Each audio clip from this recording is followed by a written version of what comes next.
ਤੇ ਗਿਆਨੀ ਹਰਪ੍ਰੀਤ ਸਿੰਘ ਜਾਂ ਉਸ ਤੋਂ ਇਲਾਵਾ ਵੀ ਕੋਈ ਜਿਹੜੀਆਂ ਅਕਾਲੀਆਂ ਦੇ ਨਾਲ ਜਿਹੜੀਆਂ ਭਾਈਵਾਲ ਰਹੀਆਂ ਹਲਵੇ ਮਾਂਡੇ ਵੇਲੇ, ਔਰ ਜਦੋਂ ਉਹਨਾਂ ਨੂੰ ਲੱਗਾ ਕਿ ਵੀ ਇਹਨਾਂ ਦਾ ਜਹਾਜ਼ ਡੁੱਬਣ ਵਾਲਾ ਹੈ ਤੇ ਨਿਕਲ ਕੇ ਉਹਨਾਂ ਨੇ ਆਪਣੇ ਆਪ ਨੂੰ ਕੋਈ ਸੁਧਾਰਵਾਦੀ ਬਣ ਗਿਆ ਕਿ ਇਹ ਇੱਕੋ ਹੀ ਨਸਲ ਹੈ, ਉੱਥੋਂ ਹੀ ਆਏ ਨੇ। ਸੁਖਦੇਵ ਸਿੰਘ ਢੀਂਡਸੇ ਤੋਂ ਲੈ ਕੇ ਤੁਸੀਂ ਇਹ ਦੇਖੋਗੇ ਕਿ ਇਹਨਾਂ ਨੂੰ ਵੀ ਪਹਿਲਾਂ ਬੀਜੇਪੀ ਨੇ ਆਪਣੇ ਤੌਰ ਤੇ ਟਰਾਈ ਕੀਤੀ, ਔਰ ਮੈਂ ਸਮਝਦਾ ਵੀ ਇਹਨਾਂ ਧਿਰਾਂ ਦੇ ਨਾਲ ਅਮਿਤ ਸ਼ਾਹ ਜਾਂ ਦੂਸਰੀ ਉਸੇ ਪੋਲਿਟਿਕਸ ਦਾ ਹਿੱਸਾ। ਸੰਤ ਜਰਨੈਲ ਸਿੰਘ ਖਾਲਸਾ ਪਿੰਡਰਾਂ ਵਾਲਿਆਂ ਨੇ ਖਾਲਿਸਤਾਨ ਦੀ ਸਪਿਨ ਸੈੱਟ ਕਰ ਦਿੱਤੀ ਹੈ। ਹੁਣ ਸਿੱਖਾਂ ਦਾ ਇਤਮਾਦ ਜਾਂ ਸਿੱਖਾਂ ਦੀ ਅਗਵਾਈ ਉਹੀ ਬੰਦਾ ਕਰ ਸਕੇਗਾ ਜਾਂ ਉਸੇ ਤੇ ਹੀ ਸਿੱਖ ਇਤਬਾਰ ਕਰਨਗੇ ਜਿਹੜਾ ਮਰਨ ਦੇ ਲਈ ਤਿਆਰ ਹੋਏ। ਕਿ ਇਸ ਸਿਸਟਮ ਚੋਂ ਸਾਡੇ ਲਈ ਕੁਝ ਨਹੀਂ ਨਿਕਲਣਾ। 92 ਦੇ ਵਿੱਚ ਵੀ ਜਿਹੜੀ ਬਾਈਕਾਟ ਦੀ ਵੇਵ ਸੀ ਅਖੀਰਲੇ ਦਿਨਾਂ 'ਚ ਮਿਲੀ। ਸੋ ਮੈਨੂੰ ਲੱਗਦਾ ਵੀ ਇਲੈਕਟਰਲ ਪੋਲਿਟਿਕਸ ਦਾ ਅਜੇ ਬਹੁਤ ਲੰਬਾ ਵਕਤ ਪਿਆ। ਕੀ ਹੋਏਗਾ ਕੀ ਨਹੀਂ ਹੋਏਗਾ। ਐਗਜ਼ਿਸਟਿੰਗ ਲੀਡਰਸ਼ਿਪ ਉਹ ਭਾਵੇਂ ਅਕਾਲੀਆਂ ਵਾਲੀ ਜਿਹੜੀ ਭਗੌੜੀ ਹੈ ਬਿਲਕੁਲ ਆਪਣੇ ਹੱਕਾਂ ਲਈ ਮੋਰਚਾ ਲਾਉਣ ਤੋਂ, ਜਾਂ ਜਿਹੜੀ ਸਾਡੀ ਜਿਹਨਾਂ ਨੂੰ ਅਸੀਂ ਆਪਣੇ ਸੰਘਰਸ਼ ਦੀ ਲੀਡਰਸ਼ਿਪ ਕਹਿੰਦੇ ਹਾਂ, ਮੈਨੂੰ ਲੱਗਦਾ ਵੀ ਇਹ ਹੁਣ ਉਸ ਲਿਹਾਜ਼ ਨਾਲ ਸਮੇਂ ਦੇ ਹਾਣ ਦੇ ਨਹੀਂ ਰਹੇ। ਮੈਂ ਹੁਣ ਇਸ ਇੰਟਰਵਿਊ ਦਾ ਜਿਹੜਾ ਮੇਰਾ ਹੁਣ ਲਗਭਗ ਆਖਰੀ ਸਵਾਲ ਆ ਕਿ ਤੁਸੀਂ ਗੱਲ ਕੀਤੀ ਆ ਕਿ ਅਕਾਲੀ ਦਲ ਜਿਹੜਾ ਆ ਉਹਦਾ ਜਿਹੜਾ ਸਫ਼ਰ ਰਿਹਾ ਖਾਸ ਤੌਰ ਤੇ 84 ਤੋਂ ਬਾਅਦ ਉਹ ਬਿਲਕੁਲ ਮੋਰਚੇ ਲਾਉਣੀ ਜਿਵੇਂ ਛੱਡ ਗਿਆ ਜਾਂ ਭੁੱਲ ਗਿਆ ਅਸੀਂ ਕਹਿ ਸਕਦੇ ਹਾਂ। ਤੇ ਉਹਦੇ ਵਿੱਚ ਜਿਹੜੀ ਉਸੇ ਦਾ ਕਾਰਨ ਰਿਹਾ ਕਿ ਜਿਹੜੀ ਸਿੱਖ ਪੋਲਿਟਿਕਸ ਆ ਉਹ ਡਿਸਕ੍ਰੈਡਿਟ ਵੀ ਹੋਈ, ਸਿੱਖ ਪੋਲਿਟਿਕਸ ਨਿਘਾਰ ਵੱਧ ਵੀ ਗਈ ਆ ਪੰਜਾਬ 'ਚ, ਤੇ ਉਹਦੇ 'ਚ ਇੱਕ ਖਿਲਾਫ ਪੈਦਾ ਹੋਇਆ। ਹੁਣ ਜਿਹੜਾ ਉਹ ਖਿਲਾਫ ਆ ਉਹਦੇ ਚੋਂ ਆਮ ਆਦਮੀ ਪਾਰਟੀ ਜਿਹੜੀ ਆ ਉਹਨੂੰ ਉਭਾਰਿਆ ਗਿਆ ਵਿਕਾਸ ਦੇ ਨਾਂ ਤੇ, ਸਿੱਖ ਮੁੱਦੇ ਪੰਜਾਬ ਦੇ ਮੁੱਦੇ ਜਿਹੜੇ ਆ ਉਹ ਪਿੱਛੇ ਧੱਕਣ ਦੀ ਕੋਸ਼ਿਸ਼ ਕੀਤੀ ਗਈ। ਪਰ ਕਿਸਾਨ ਸੰਘਰਸ਼ ਦੇ ਦੌਰਾਨ ਵੀ ਤੇ ਹੁਣ ਖਾਸ ਤੌਰ ਦੇ ਉੱਤੇ ਜਿਹੜੀ ਨੌਜਵਾਨ ਪੀੜ੍ਹੀ ਨੇ ਜਿਵੇਂ ਦਾ ਡਿਫਾਇੰਸ ਦਿਖਾਇਆ ਆ ਸਟੂਡੈਂਟ ਐਜੂਕੇਸ਼ਨ ਦੇ ਵਿੱਚ, ਸਟੂਡੈਂਟ ਮੂਵਮੈਂਟ ਦੇ ਵਿੱਚ, ਤਾਂ ਉਹਦੇ ਚੋਂ ਇਹ ਗੱਲ ਸਥਾਪਿਤ ਹੋਈ ਆ ਕਿ ਪੰਜਾਬ ਦੇ ਜਿਹੜੇ ਲੋਕ ਆ ਉਹ ਇਸ ਜਿਹੜੀ ਪੋਲੀਟੀਕਲ ਐਸਟੈਬਲਿਸ਼ਮੈਂਟ ਕੀਤੀ ਗਈ ਸੀ ਆਮ ਆਦਮੀ ਪਾਰਟੀ ਦੇ ਰਾਹੀਂ ਉਹਦੇ ਤੋਂ ਸੰਤੁਸ਼ਟ ਨਹੀਂ ਆ। ਤਾਂ ਹੁਣ ਜਿਹੜੀ ਅਗਲੀ ਕੋਈ ਵੀ ਉਸਾਰੀ ਆ ਉਹਦੇ 'ਚ ਅਸੀਂ ਦੇਖ ਰਹੇ ਹਾਂ ਕਿ ਅਕਾਲੀ ਦਲ ਦਾ ਬਦਲ ਗਿਆਨੀ ਹਰਪ੍ਰੀਤ ਸਿੰਘ ਦੀ ਅਗਵਾਈ ਦੇ ਵਿੱਚ ਅਕਾਲੀ ਦਲ ਨਵਾਂ ਬਣਾਇਆ ਗਿਆ ਇੱਕ, ਤੇ ਦੂਜੇ ਪਾਸੇ ਅਮਰਪਾਲ ਸਿੰਘ ਹੋਰਾਂ ਦੀ ਅਗਵਾਈ ਦੇ ਵਿੱਚ ਵਾਰਸ ਪੰਜਾਬ ਦੇ ਅਕਾਲੀ ਦਲ ਆ, ਤੇ ਹੋਰ ਵੀ ਜਿਹੜੇ ਕੁਛ ਜਿਹੜੀਆਂ ਜਥੇਬੰਦੀਆਂ ਨੇ ਉਹ ਪੰਜਾਬ ਦੇ ਵਿੱਚ ਇਸ ਸਮੇਂ ਸਰਗਰਮ। ਪਰ ਇਹ ਸਾਰੀਆਂ ਧਿਰਾਂ ਜਿਹੜੀਆਂ ਉਹ ਵੀ ਉਹਨਾਂ ਦੀ ਜਿਹੜੀ ਪਹੁੰਚ ਆ ਉਹ ਵੀ ਇਹ ਲੱਗ ਰਿਹਾ ਕਿ ਜਿਵੇਂ ਚੋਣਾਂ ਲੜਨ ਦੀ ਹੀ ਪਹੁੰਚ ਹੁੰਦੀ ਹੈ, ਕਿ ਸਾਰੀਆਂ ਪਾਰਟੀਆਂ ਦਾ ਜਿਹੜਾ ਸਾਰਾ ਜ਼ੋਰ ਆ ਉਹ ਇਸ ਗੱਲ ਤੇ ਲੱਗਿਆ ਹੋਇਆ ਕਿ ਚੋਣ ਲੜੀ ਜਾਵੇ, ਚੋਣ ਜਿੱਤੀ ਜਾਵੇ। ਪਰ ਜਿਹੜੀ ਮੋਰਚੇ ਆ, ਜੇ ਬਾਦਲ ਅਕਾਲੀ ਦਲ ਨੇ ਕੋਈ ਮੋਰਚਾ ਨਹੀਂ ਲਾਇਆ, ਪਰ ਜਿਹੜੇ ਉਹਦੇ ਬਦਲ ਦੇ ਵਜੋਂ ਜਿਹੜੇ ਅਕਾਲੀ ਦਲ ਸਾਹਮਣੇ ਆ ਰਹੇ ਆ, ਮੋਰਚਾ ਉਹਨਾਂ ਦਾ ਵੀ ਕੋਈ ਨਹੀਂ ਨਜ਼ਰ ਆ ਰਿਹਾ। ਹਾਲਾਂਕਿ ਮੁੱਦੇ ਸਾਰੇ ਉੱਥੇ ਹੀ ਖੜੇ ਆ ਪੰਜਾਬ ਦੇ, ਜੋ 1984 ਤੋਂ ਪਹਿਲਾਂ ਧਰਮ ਯੁੱਧ ਮੋਰਚਾ ਜਿਹਨਾਂ ਮੰਗਾਂ ਦੇ ਲਈ ਲੱਗਿਆ, ਮੰਗਾਂ ਸਾਰੀਆਂ ਉੱਥੇ ਹੀ ਨੇ। ਤਾਂ ਤੁਸੀਂ ਇਹਦੇ ਪਿੱਛੇ ਕੀ ਕਾਰਨ ਮੰਨ ਰਹੇ ਹੋ ਕਿ ਕੀ ਜਿਹੋ ਜੀ ਸਿਰਫ ਚੋਣਾਂ ਲੜਨ ਦੀ ਸਿਆਸਤ ਨਵੇਂ ਧੜੇ ਜਾਂ ਨਵੀਆਂ ਧਿਰਾਂ ਕਰ ਰਹੀਆਂ ਨੇ ਉਹਦੇ ਨਾਲ ਸਿਆਸਤ ਦੇ ਵਿੱਚ ਜਿਹੜਾ ਪੈਦਾ ਹੋਇਆ ਖਲਾ ਆ ਭਰਿਆ ਜਾ ਸਕਦਾ, ਤੇ ਜੇ ਉਹ ਨਹੀਂ ਭਰਿਆ ਜਾ ਸਕਦਾ ਤਾਂ ਇਹ ਧਿਰਾਂ ਮੋਰਚੇ ਕਿਉਂ ਨਹੀਂ ਲਾ ਰਹੀਆਂ? ਦੇਖੋ, ਤੁਹਾਡੇ ਸਵਾਲ ਨੂੰ ਰਿਸਪੌਂਡ ਕਰਨ ਤੋਂ ਪਹਿਲਾਂ ਜਦੋਂ ਅਸੀਂ ਐਸਿਮੀਲੇਸ਼ਨ ਦੀ ਗੱਲ ਕਰ ਰਹੇ ਸੀ ਕਿ ਹਿੰਦੂ ਤਵੀਆਂ ਦੀ ਲਾਈਨ ਸਿੱਖਾਂ ਨੂੰ ਐਸਿਮੀਲੇਟ ਕਰਨ ਦੀ ਹੈ, ਮੈਨੂੰ ਕੁਦਰਤੀ ਮੇਰੇ ਜ਼ਿਹਨ 'ਚ ਉਹ ਸਰ ਕਪੂਰ ਸਿੰਘ ਹੋਰਾਂ ਦੀ ਇੱਕ ਲਿਖਤ ਸਾਚੀ ਸਾਖੀ 'ਚ ਜਿਹੜੀ ਉਹਨਾਂ ਨੇ ਦਿੱਤੀ, ਕਿਉਂਕਿ ਉਹਨਾਂ ਜ਼ਮਾਨਿਆਂ 'ਚ ਸਮੁੰਦਰੀ ਜਹਾਜ਼ਾਂ ਦੇ ਵਿੱਚ ਹੀ ਸਫ਼ਰ ਹੁੰਦਾ ਸੀ। ਇੰਗਲੈਂਡ ਨੂੰ ਉਹ ਜਾ ਰਹੇ ਸੀ, ਉਦੋਂ ਉੱਥੇ ਸਟੂਡੈਂਟ ਸਨ, ਔਰ ਕਾਇਦੇ ਆਜ਼ਮ ਮੁਹੰਮਦ ਅਲੀ ਜਿਨ੍ਹਾਂ ਵੀ ਉਸੇ ਜਹਾਜ਼ ਦੇ ਵਿੱਚ ਉਹਨਾਂ ਦੇ ਨਾਲ ਜਿਹੜਾ ਉਹਨਾਂ ਦਾ ਉਹ ਸਫ਼ਰ ਕਰ ਰਹੇ ਸੀ। ਔਰ ਇਹ ਜਿਹੜਾ ਆਪਸੀ ਗੱਲਬਾਤ ਦਾ ਇੱਕ ਵਿਸ਼ਾ ਉਹਨਾਂ ਨੇ ਦਿੱਤਾ ਸਾਚੀ ਸਾਖੀ ਸਰ ਕਪੂਰ ਸਿੰਘ ਹੋਰਾਂ ਨੇ, ਕਿ ਉਹਨਾਂ ਨੇ ਮੈਨੂੰ ਦੇਖਿਆ ਤੇ ਮੈਨੂੰ ਉਹਨਾਂ ਨੇ ਕਿਹਾ ਵੀ ਆ ਮੁੰਡਿਆ ਤੁਹਾਨੂੰ ਚਾਹ ਪਾਣੀ ਪਿਆਵਾਂ। ਔਰ ਕਹਿੰਦੇ ਜਦੋਂ ਬੈਠ ਗਏ ਤੇ ਉਹਨਾਂ ਨੇ ਮੈਨੂੰ ਇਹ ਸਵਾਲ ਕੀਤਾ ਹੈ ਕਿ ਇਸਲਾਮ ਨੇ ਸਿੱਖਾਂ ਦਾ ਸੱਜਾ ਹੱਥ ਫੜਿਆ ਹੋਇਆ ਹੈ, ਪਰ ਸਿੱਖ ਮੂੰਹ ਜਿਹੜਾ ਹੈ ਉਹ ਹਿੰਦੂਆਂ ਵੱਲ ਰੱਖਦੇ ਨੇ, ਇਹਦੀ ਕੀ ਵਜ੍ਹਾ ਹੈ? ਤੇ ਸਰ ਸਾਹਿਬ ਨੇ ਜਿਹੜਾ ਜਵਾਬ ਦਿੱਤਾ ਉਹਨਾਂ ਨੇ ਅੰਗਰੇਜ਼ੀ 'ਚ ਲਿਖਿਆ। ਉਹਨਾਂ ਨੇ ਕਿਹਾ ਵੀ it's not a spiritual trait, it's a historical predisposition, ਕਿ ਇਹ ਰੂਹਾਨੀ ਜੁਜ਼ ਨਹੀਂ ਹੈ, ਇਹ ਹਿਸਟਰੀ ਦਾ ਜਿਹੜੀ ਪ੍ਰੀਡਿਸਪੋਜੀਸ਼ਨ ਹੈ, ਇਤਿਹਾਸ ਨੇ ਇਵੇਂ ਬਣਾ ਦਿੱਤਾ ਹੈ। ਔਰ ਇਸ ਦੇ ਜਵਾਬ 'ਚ ਮਿਸਟਰ ਜਿਨ੍ਹਾਂ ਨੇ ਕਿਹਾ ਕਿ ਯੂ ਹੈਵ ਸਪੋਕਨ ਪ੍ਰੋਫਾਉਂਡਲੀ, ਕਿ ਤੂੰ ਬੜੀ ਡੂੰਘੀ ਗੱਲ ਕੀਤੀ ਹੈ। ਸੋ ਮੈਂ ਇਹ ਸਮਝਦਾ ਵੀ ਭਾਵੇਂ ਅਸੀਂ 18ਵੀਂ ਸਦੀ 'ਚ ਇੱਕ ਸਦੀ ਸਾਡਾ ਜਿਹੜਾ ਸੰਘਰਸ਼ ਸੀ ਆਪਣੀ ਹੋਂਦ ਦਾ, ਪੋਲੀਟੀਕਲ ਪਾਵਰ ਦਾ, ਉਹ ਦਿੱਲੀ ਦੀ ਮੁਗਲਿਆ ਸਲਤਨਤ ਨਾਲ ਹੋਏ ਜਾਂ ਦਰਾ ਖੈਬਰ ਪਾਰ ਦੇ ਧਾੜਵੀਆਂ ਦੇ ਨਾਲ, ਅਬਦਾਲੀ ਤੇ ਉਹਦੀ ਨਸਲ ਦੇ ਨਾਲ ਹੋਏ, ਉਹਦੇ 'ਚ ਅਸੀਂ ਇਸਲਾਮ ਦੇ ਨਾਲ ਕੋਈ ਲੜਾਈ ਨਹੀਂ ਸੀ, ਲੜਾਈ ਉਸ ਰਜੀਮ ਨਾਲ ਸੀ। ਲੇਕਿਨ ਕਿਉਂਕਿ ਹਿੰਦੂ ਐਜ਼ ਏ ਕੋ ਸਲੇਵ ਜਿਹੜਾ ਹੈ ਉਹ ਸਾਰੇ ਦਾ ਇੱਕ ਬੈਕ ਦੇ ਉੱਤੇ ਸੀ। ਔਰ ਜਿਹਨੂੰ ਫਿਰ ਇੱਕ ਅਮਰੀਕਨ ਹਿਸਟੋਰੀਅਨ ਨੇ ਇੱਕ ਵਾਰ ਕਿਹਾ ਵੀ ਇਹ ਜਿਹੜੀ ਸਿੱਖੀ ਦਾ ਚਿਹਰਾ ਵੀਜ਼ਾ ਵੀ ਇਸਲਾਮ ਹੈ, ਉਹ ਤਾਂ ਪੂਰੀ ਤਰ੍ਹਾਂ ਚਿਜ਼ਲ ਆਊਟ ਹੋ ਗਿਆ ਕਿ ਉਹਦੇ 'ਚ ਮਰਜ ਹੋਣ ਜਾਂ ਉਹਨਾਂ ਦਾ ਪ੍ਰਭਾਵ ਕਬੂਲਣ ਦੀ ਗੱਲ ਨਹੀਂ ਰਹੀ।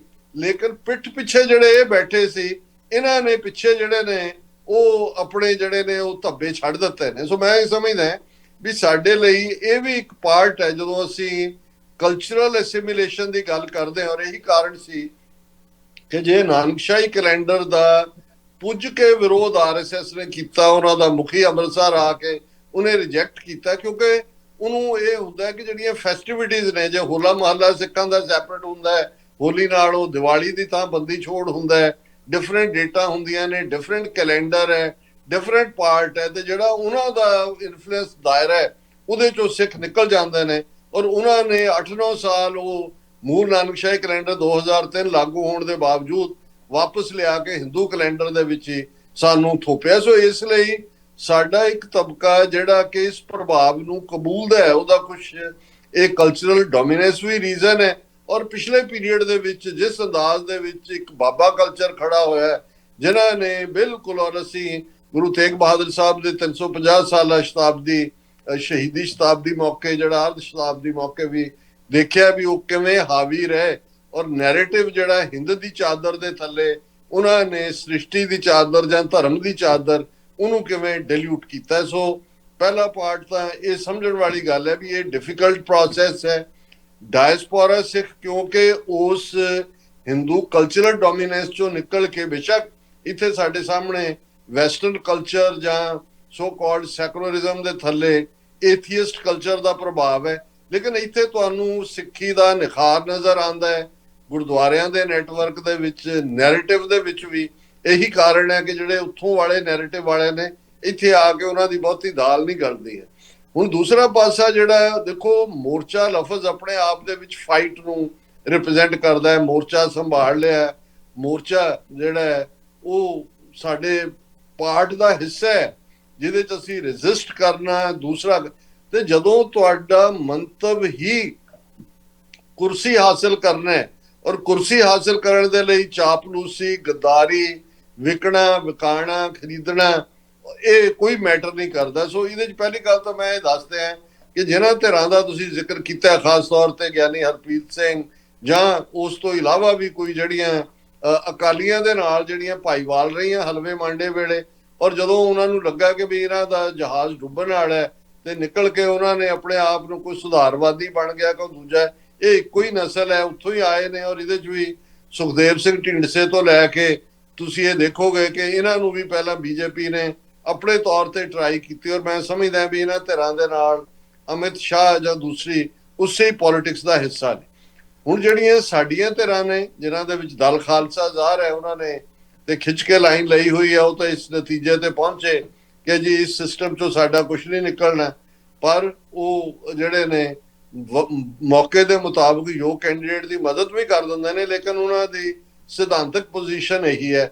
ਸ਼੍ਰੋਮਣੀ ਅਕਾਲੀ ਦਲ ਅੰਮ੍ਰਿਤਸਰ ਸਿਮਰਨਜੀਤ ਸਿੰਘ ਮਾਨ ਦੀ ਅਗਵਾਈ ਥੱਲੇ ਉਹ ਖਾਲਿਸਤਾਨ ਦੀ ਗੱਲ ਵੀ ਕਰਦੇ ਨੇ, ਲੈਕਚਰ ਵੀ ਕਰਦੇ ਨੇ, ਖਾਲਿਸਤਾਨ ਦੇ ਉੱਤੇ ਜਿਹੜਾ ਹੈ ਉਹ ਆਪਣਾ ਜਿਵੇਂ ਦੀਨਾ ਕਾਂਗੜ ਹੁਣ ਦੇ ਕੱਢ 'ਚ ਵੀ ਉਹਨਾਂ ਨੇ ਦਿੱਤਾ ਹੈ। ਲੇਕਿਨ ਉਹ ਪੋਲੀਟੀਕਲ ਪ੍ਰੋਸੈਸ ਦੇ ਵਿੱਚ ਚੋਣਾਂ ਵੀ ਲੜਦੇ ਨੇ, ਲੇਕਿਨ ਉਸ ਚੋਣਾਂ ਦੇ ਸਿਸਟਮ 'ਚ ਕਿੰਨਾ ਸਾਡਾ ਕਾਜ਼ ਐਡਵਾਂਸ ਹੋਇਆ। ਪਰ ਮੈਂ ਫਿਰ ਵੀ ਸਮਝਦਾ ਵੀ ਮੈਂ ਦੀਪ ਸਿੱਧੂ ਦੇ ਇਸ ਕਥਨ ਦੇ ਨਾਲ ਸਹਿਮਤ ਹਾਂ ਕਿ ਸਾਨੂੰ ਕੋਈ ਵੀ ਜਿਹੜਾ ਪਿੜ ਹੈ ਉਹ ਖਾਲੀ ਨਹੀਂ ਛੱਡਣਾ ਚਾਹੀਦਾ। ਸੋ ਉਹਨਾਂ ਨੂੰ ਤੁਸੀਂ ਖਾਲੀ ਨੂੰ ਭਰਨ ਵਾਲਾ ਕਹਿ ਸਕਦੇ ਹੋ, ਕੋਈ ਡਿਸਾਈਸਿਵ ਗੱਲ ਵਾਲੀ ਨਹੀਂ। ਭਾਈ ਅੰਮ੍ਰਿਤਪਾਲ ਸਿੰਘ ਸ਼ਾਇਦ ਬਹੁਤੇ ਮੇਰੇ ਨਾਲ ਸਹਿਮਤ ਨਾ ਹੋਣ, ਮੈਨੂੰ ਅਜੇ ਵੀ ਇਹ ਨਜ਼ਰ ਆਉਂਦਾ ਹੈ ਕਿ ਇਨ ਸਪਾਈਟ ਆਫ ਕਿ ਉਹਨਾਂ ਦੀਆਂ ਗਲਤੀਆਂ ਜਾਂ ਗੁਸਤਾਖੀਆਂ ਜਾਂ ਦਿਲਵਦੀਆਂ ਜਾਂ ਦੂਜੀਆਂ ਉਹਦੇ ਬਾਰੇ ਦੋ ਰਾਵਾਂ ਹੋ ਸਕਦੀਆਂ ਨੇ।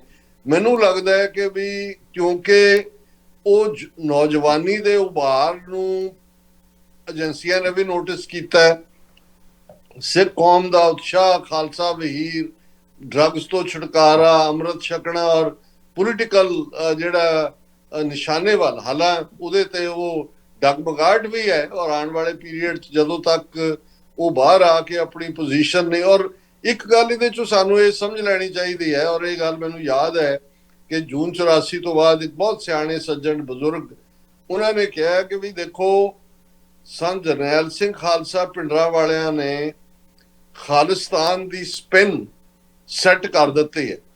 ਹੁਣ ਸਿੱਖਾਂ ਦਾ ਇਤਮਾਦ ਜਾਂ ਸਿੱਖਾਂ ਦੀ ਅਗਵਾਈ ਉਹੀ ਬੰਦਾ ਕਰ ਸਕੇਗਾ ਜਾਂ ਉਸੇ ਤੇ ਹੀ ਸਿੱਖ ਇਤਬਾਰ ਕਰਨਗੇ ਜਿਹੜਾ ਮਰਨ ਦੇ ਲਈ ਤਿਆਰ ਹੋਏ। ਹੁਣ ਜ਼ਾਹਰ ਹੈ ਕਿ ਬੇਖੌਫ ਹੋ ਕੇ ਕੌਮ ਦੇ ਜਿਹੜਾ ਨਿਸ਼ਾਨੇ ਨੂੰ ਅੱਗੇ ਤੋਰਨਾ। ਸੋ ਮੈਂ ਸਮਝਦਾ ਵੀ ਉਸ ਤੋਂ ਬਾਅਦ ਈਵਨ ਪੋਲੀਟੀਕਲ ਅਰੀਨਾ ਦੇ ਵਿੱਚ ਜੇ ਅਸੀਂ ਫੇਲਿਅਰ ਵੀ ਕਹਿਣੀ ਹੋਏ, ਉਹ ਭਾਈ ਜਸਵੀਰ ਸਿੰਘ ਰੋਡੇ ਦੀ ਹੋਈ ਜਾਂ ਜਥੇਦਾਰ ਰਣਜੀਤ ਸਿੰਘ ਦੀ ਹੋਈ ਜਾਂ ਪ੍ਰੋਫੈਸਰ ਦਰਸ਼ਨ ਸਿੰਘ ਦੀ ਹੋਈ ਜਾਂ ਅਲਟੀਮੇਟਲੀ ਡਾਕਟਰ ਸੋਹਣ ਸਿੰਘ ਦੀ ਹੋਈ, ਕਿਉਂਕਿ ਉਹ ਜਿਹੜੀ ਖਾਲਿਸਤਾਨ ਦੀ ਸਪਿਨ ਨਾਲ ਜੁੜੀ ਹੋਈ ਗੱਲ ਹੈ ਔਰ ਬੇਖੌਫ ਹੋ ਕੇ ਲੜਨ ਮਰਨ ਦੀ ਭਾਵਨਾ ਹੈ, ਉਸ ਤੋਂ ਜਿਹੜਾ ਵੀ ਕਿਨਾਰਾ ਕਰੇਗਾ। ਔਰ ਮੈਂ ਸਮਝਦਾ ਹਾਂ ਵੀ ਇਹ ਇੱਕ ਟੈਸਟ ਜ਼ਰੂਰ ਹੈ ਕਿ ਆਉਣ ਵਾਲੇ ਪੀਰੀਅਡ ਦੇ ਵਿੱਚ, ਜਦੋਂ ਕਿ ਅਜੇ ਸਾਲ ਡੇਢ ਸਾਲ ਵਿੱਚ ਬਾਕੀ ਹੈ, ਇੱਕ ਤਾਂ ਗੱਲ, ਕਿਉਂਕਿ ਮੈਂ ਵੀ ਜਿਹੜਾ ਸਟੈਂਸ ਦਲ ਖਾਲਸਾ ਦਾ ਹੈ ਜਾਂ ਸਾਡਾ ਪੰਥਕ ਕਮੇਟੀ ਦਾ ਜਾਂ ਜੁਝਾਰੂ ਲਹਿਰ ਦਾ ਰਿਹਾ ਕਿ ਭਾਰਤੀ ਸਿਸਟਮ ਦੇ ਵਿੱਚ ਨੋ ਮੈਟਰ ਤੁਸੀਂ 13 ਦੇ 13 MP ਵੀ ਪੰਜਾਬ ਚੋਂ ਭੇਜ ਦਿਓ, ਤੁਸੀਂ ਸਰਕਾਰ ਬਣਾ ਲਓ। ਹੁਣ ਇਹਦੇ 'ਚ ਮੈਂ ਜੇ ਉਹਦਾ ਕੰਪੈਰੀਜ਼ਨ ਕਰਨਾ ਹੋਏ ਕਿ ਸਾਡੇ ਤੋਂ ਵੀ ਪਹਿਲਾਂ ਆਪਣੀ ਆਈਡੈਂਟੀਟੀ ਨੂੰ ਲੈ ਕੇ ਔਰ ਆਜ਼ਾਦੀ ਤੱਕ ਦੀ ਗੱਲ, ਅਸਾਮ ਗੰਢ ਜਿਹੜੀ ਉਹਨਾਂ ਦੀ ਨੌਜਵਾਨਾਂ ਦੀ ਸੀ, ਪ੍ਰਫੁੱਲਾ ਮਹੰਤਾ ਦੇ ਥੱਲੇ ਗਣ ਪਰਿਸ਼ਦ ਆਸ਼ੂ ਜਿਹਨੂੰ ਕਹਿੰਦੇ ਸੀ, ਉਹਨਾਂ ਨੇ ਅਕੋਰਡ ਵੀ ਕਰ ਲਿਆ। ਅਕੋਰਡ ਪਾਰਲੀਮੈਂਟਰੀ ਲੈਵਲ ਤੇ ਕੋਈ ਰਾਜੀਵ ਲੌਂਗੋਵਾਲ ਅਕੋਰਡ ਵਰਗਾ ਨਹੀਂ ਸੀ, ਉਹਦੇ ਕਲੌਜ਼ ਵੀ ਆ ਗਏ। ਉਹਦਾ ਹਿੱਸਾ ਸੀ ਇੱਕ ਕਿ 1971 ਕੱਟ ਆਫ ਡੇਟ ਮੰਨ ਲਈ ਗਈ ਕਿ ਉਸ ਤੋਂ ਪਹਿਲਾਂ ਜੋ ਆਇਆ ਉਹ ਅਸਾਮੀ ਹੈ, ਉਸ ਤੋਂ ਬਾਅਦ ਕੋਈ ਹਿੰਦੂ ਹੈ, ਮੁਸਲਮਾਨ ਹੈ, ਬੰਗਲਾਦੇਸ਼ ਤੋਂ ਆਇਆ ਕਿ ਕਿਸੇ, ਉਹਨਾਂ ਦਾ ਕੋਈ ਹੱਕ ਨਹੀਂ ਹੈ। ਹੁਣ ਜਦੋਂ ਕਿ ਇਹਨਾਂ ਨੇ CAA ਕਾਨੂੰਨ ਪਾਸ ਕੀਤਾ, ਉਹਦੇ 'ਚ ਉਹਨਾਂ ਨੇ ਕਿਹਾ ਜੀ ਇਹਨਾਂ ਮੁਲਕਾਂ ਤੋਂ ਆਉਣ ਵਾਲੇ ਹਿੰਦੂਆਂ ਨੂੰ ਜਿਹੜਾ ਉਹ ਰਾਹਤ ਹੋਏਗੀ। ਅਸਾਮ 'ਚ ਵੀ ਉਹ ਹੋਇਆ। ਹੁਣ ਅੱਜ ਹੀ ਮੈਂ ਦੇਖ ਰਿਹਾ ਸੀ ਕਿ ਉਹਨਾਂ ਨੇ ਅਸਾਮ ਸਟੂਡੈਂਟ ਮੂਵਮੈਂਟ ਵਾਲਿਆਂ ਨੇ ਸੁਪਰੀਮ ਕੋਰਟ ਦੇ ਵਿੱਚ ਪਟੀਸ਼ਨ ਕੀਤੀ ਹੈ ਕਿ ਭਾਈ ਇਹ ਜਿਹੜੀ ਹੁਣ ਵਾਲਿਆਂ ਨੇ ਲਾ CAA ਦੇ ਥੱਲੇ, ਉਹਦਾ ਕੱਟ ਆਫ ਡੇਟ 2018 ਬਣਾਤੀ ਵੀ 50 ਸਾਲ 'ਚ ਜਿੰਨੇ ਆਏ ਨੇ ਉਹ ਵੀ ਉਹਦਾ ਹਿੱਸਾ ਬਣ ਜਾਣਗੇ। ਔਰ ਇਹ ਸੁਪਰੀਮ ਕੋਰਟ ਦੇ ਸਾਹਮਣੇ ਗੱਲ ਗਈ ਹੈ। ਔਰ ਮੈਂ ਸਮਝਦਾ ਹਾਂ ਵੀ ਅਸਾਮ ਦੇ ਵਿੱਚ ਇਹ ਤਜਰਬਾ ਉਹਨਾਂ ਨੇ ਕੀਤਾ। ਉਹਨਾਂ ਨੇ ਕਿਹਾ ਜੀ ਦੇਖੋ ਅਸੀਂ ਅਕੋਰਡ ਕਰ ਲਿਆ, ਜਿਹੜਾ ਸਾਡਾ ਮੁੱਦਾ ਸੀ ਕਿ ਜੀ ਅਸੀਂ ਜਿਹੜਾ ਉਹ ਕੱਟ ਆਫ ਡੇਟ 1971 ਰੱਖ ਕੇ ਕਿਸੇ ਹੋਰ ਨੂੰ ਨਹੀਂ ਮੰਨਾਂਗੇ। ਸਰਕਾਰ ਵੀ ਜਿਹੜੀ ਅਸਾਮੀ ਆਸ਼ੂ ਜੋ ਦੂਜਿਆਂ ਨੇ ਬਣਾ ਲਈ, ਸਰਕਾਰ ਤੋਂ ਕੀ ਕੰਮ ਕਰਵਾਇਆ ਉਹਨਾਂ ਨੇ? ਉਹਨਾਂ ਮੁੰਡਿਆਂ ਨੂੰ ਵੀ ਮਾਰਿਆ ਜਿਹੜੇ ਉਹਨਾਂ ਦਾ ਹਿੱਸਾ ਸੀ। ਔਰ ਜਿਹੜਾ ਮੁੱਦਾ ਸੀ ਮੂਲ ਤੌਰ ਦੇ ਉੱਤੇ 50 ਸਾਲ ਬਾਅਦ ਉੱਥੇ ਕਾ ਕੇ ਫੇਰ ਖੜਾ ਹੋ ਗਿਆ ਕਿ ਨੌਨ ਅਸਾਮੀ ਜਿਹੜੇ ਨੇ ਉਹਨਾਂ ਨੂੰ ਅਸਾਮ ਦੇ ਵਿੱਚ ਜਿਹੜਾ ਉਹ ਐਂਟਰੀ ਦਿੱਤੀ ਜਾ ਰਹੀ ਹੈ। ਸੋ ਮੈਂ ਇਹ ਉਦਾਹਰਣ ਇਸ ਲਈ ਕਹਿ ਰਿਹਾ ਕਿ ਪੰਜਾਬ 'ਚ ਕਈ ਵਾਰੀ ਇਹ ਕਿਹਾ ਜਾਂਦਾ ਹੈ ਕਿ ਜੀ ਜੇ ਬਾਈਕਾਟ ਨਾ ਕਰਦੇ ਸਰਕਾਰ ਬਣਾ ਲੈਂਦੇ। ਮੈਂ ਕਿਹਾ ਜੀ ਅਸਾਮ 'ਚ ਬਣਾਈ ਸੀ, ਅਸਾਮ 'ਚ ਦੇਖ ਲਓ ਪ੍ਰਫੁੱਲਾ ਮਹੰਤਾ ਨੇ ਫਿਰ ਆਪਣਿਆਂ ਨਾਲ ਹੀ ਕੀ ਕੀਤਾ ਤੇ ਜਿਹੜਾ ਮੁੱਦਾ ਸੀ ਉਹਦਾ ਕੀ ਹਾਲ ਹੈ।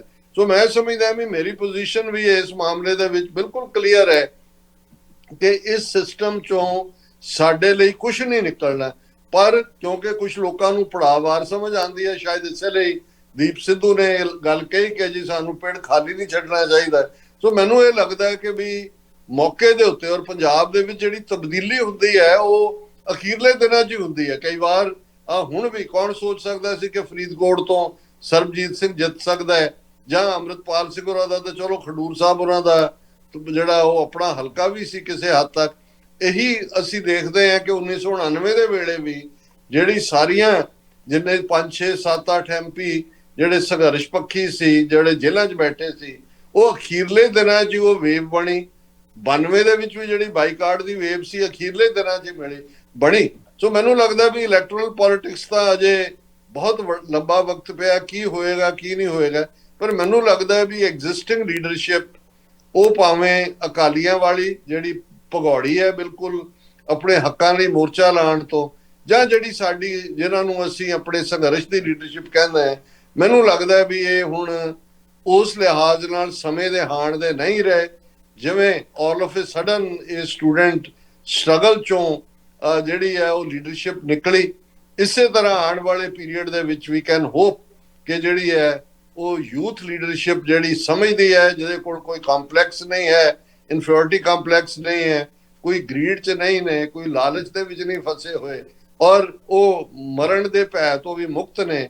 ਔਰ ਮੈਂ ਸਮਝਦਾ ਵੀ ਹੋਪ ਹੀ ਕਰ ਸਕਦੇ ਹਾਂ ਇਹਨੂੰ। ਤੁਸੀਂ ਭਾਵੇਂ ਇਹ ਵੀ ਕਹਿ ਸਕਦੇ ਹੋ ਕਿ ਜੀ ਇਹ ਇੱਕ hoping against hope is the folly of human nature, ਪਰ ਮੈਂ ਇਹ ਸਮਝਦਾ ਵੀ ਪੰਜਾਬ 'ਚ ਉਹ ਕੁਝ ਵਾਪਰਦਾ ਹੈ ਜਿਸ ਨੂੰ ਅਸੀਂ ਗੁਰੂ ਦੀ ਕਲਾ ਕਰਕੇ ਜਾਣਦੇ ਹਾਂ।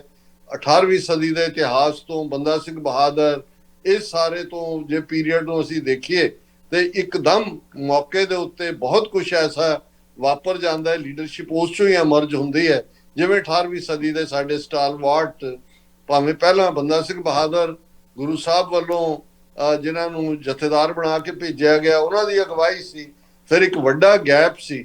ਪਰ ਅਸੀਂ ਇਹ ਦੇਖਦੇ ਹਾਂ ਕਿ ਫਿਰ 1730 ਤੋਂ ਲੈ ਕੇ 1764 ਤੱਕ ਪਹੁੰਚਦੇ ਆ, ਉਹਨਾਂ ਆਮ ਚੋਂ ਹੀ ਜਿਹੜੇ ਉਹ ਯੋਧੇ ਨਿਕਲੇ, ਸਰਦਾਰ ਜੱਸਾ ਸਿੰਘ ਆਹਲੂਵਾਲੀਆ, ਸਰਦਾਰ ਬਘੇਲ ਸਿੰਘ, ਸਰਦਾਰ ਚੜ੍ਹਤ ਸਿੰਘ, ਸਰਦਾਰ ਜੱਸਾ ਸਿੰਘ ਰਾਮਗੜੀਆ, ਇਹ ਜਿਹੜੇ ਨੇ ਉਹਨਾਂ ਨੇ ਲਾਹੌਰ ਵੀ ਫਤਿਹ ਕੀਤਾ, ਦਿੱਲੀ ਵੀ ਫਤਿਹ ਕੀਤੀ।